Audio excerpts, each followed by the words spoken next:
All right, Coach, first off, just initial thoughts, day one. Yeah, team is excited, they're eager, they're optimistic, and they worked really hard today. Just the beginning of the process for a long season, but I liked what I saw. Energy, enthusiasm, competitive spirit, it's all in place.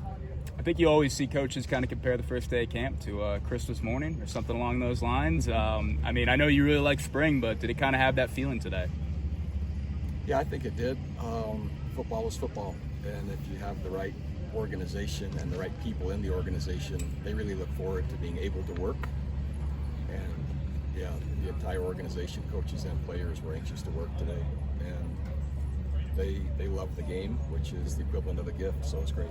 What is the camp structure in terms of here's when we're going to be moving into full pads and here's when we're going completely live, and how's that going to work out over the next couple weeks? Yeah, the NCAA sets that. So there's an acclimation period. So there's a number of helmet days, then that's usually 2 helmet days, 3 shell days, and then you can move into full pads.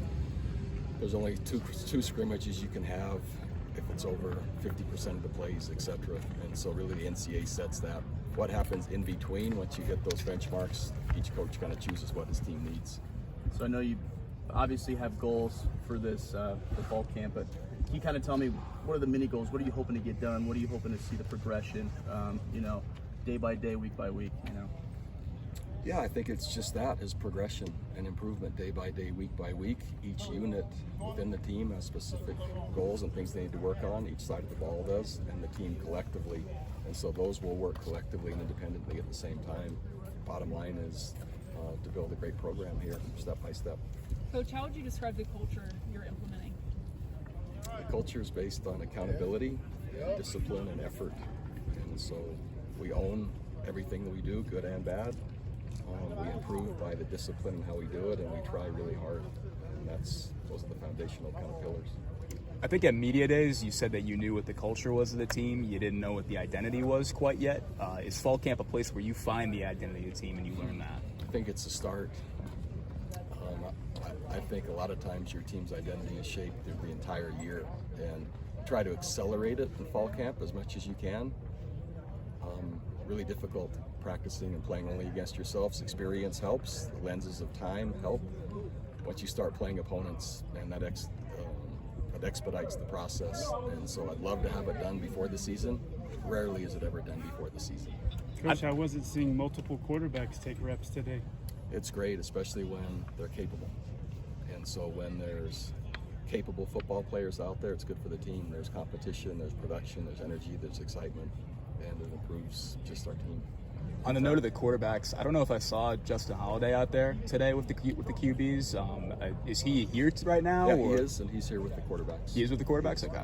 Can you just talk about Devin, the skills, what are you liking out of him? How's he fit right now? Yeah, Devin's a really good decision maker, and I think he's natural in terms of his leadership. He's youthful by age, but pretty seasoned and pretty poised in relation to that, and in relation to the experience he's had. So, dynamic football player. We're lucky to have him. Coach, you took a hiatus, and I heard that you mentioned part of it was wanting to develop young people. That's partially why you came back. How has it been these last few months? Do you feel fulfilled in that way? Is it like a void that is finally you're back and getting to do that again? Yeah, I think it wasn't hard to identify that's what I missed most, but it's not only players, young coaches as well with their families, so young professionals is also something I'm drawn to, and yeah, I'm lucky to be able to do this.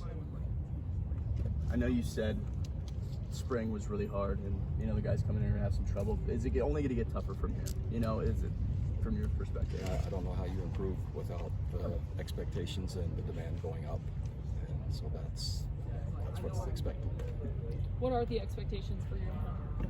Yeah, expectations for year one: personal improvement, everyone on the team, program improvement, and there's great football that can be played at New Mexico, and there's consistent football yearly that can be played here.